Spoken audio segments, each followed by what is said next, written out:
Bonjour à tous. Alors, depuis un moment, je vous partage une image de mon neveu, Ngueba Cameron, qui a disparu. Si je vous ai encore, enfin, pour ne pas dire si j'ai encore partagé cette image dans le forum, c'est simplement pour demander votre soutien. Depuis que l'enfant a disparu, investigation faite par nous-mêmes, la famille, nous avons découvert que c'est le voisin de ma petite sœur, parce que c'est le fils de ma petite sœur, qui a enlevé l'enfant, avec 4 autres complices. Donc, tous sont arrêtés, sont à la police judiciaire. Et jusqu'à aujourd'hui, les 4 complices, pour ne pas dire les 5 personnes qui ont enlevé l'enfant, nous trimballent de gauche à droite.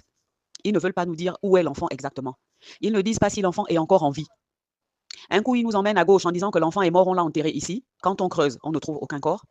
Un coup, ils nous disent que l'enfant est séquestré à tel autre endroit. On y va avec les policiers. On ne trouve pas l'enfant.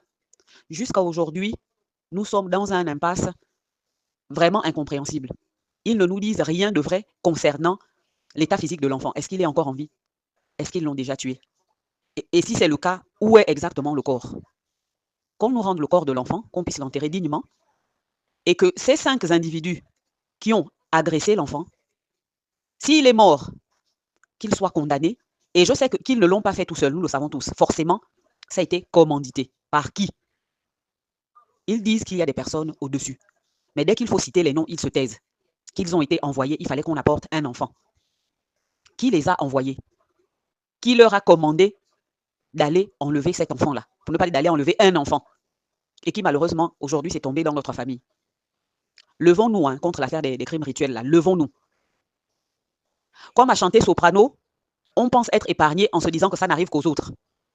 Tant que ce n'est pas encore arrivé dans notre famille, tant qu'on n'a pas encore été directement concerné par une situation, on pense toujours que ça n'arrive qu'aux autres.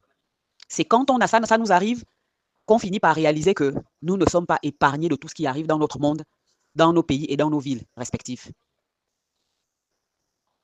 Levons-nous contre cette affaire de crime rituel. Aujourd'hui, c'est nous. Avant nous, ça a été d'autres familles. Demain, ça pourra être vous. Je ne vous le souhaite pas. Mais si ça ne s'arrête pas, ça continuera.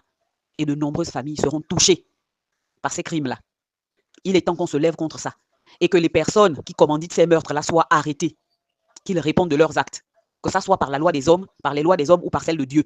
Il est temps que ça s'arrête, peuple gabonais, qu'on se lève pour ça. Trop, c'est trop. On ne va pas tous les jours tuer nos enfants en attendant leurs enfants sont là-bas tranquilles en sécurité. Qu'ils aillent tuer leurs enfants s'ils ont des sacrifices à faire. Pourquoi sont les enfants des gens qu'ils tuent? Ils n'ont qu'à boire le sang de leurs enfants, ils n'ont qu'à prendre les organes de leurs enfants et de leurs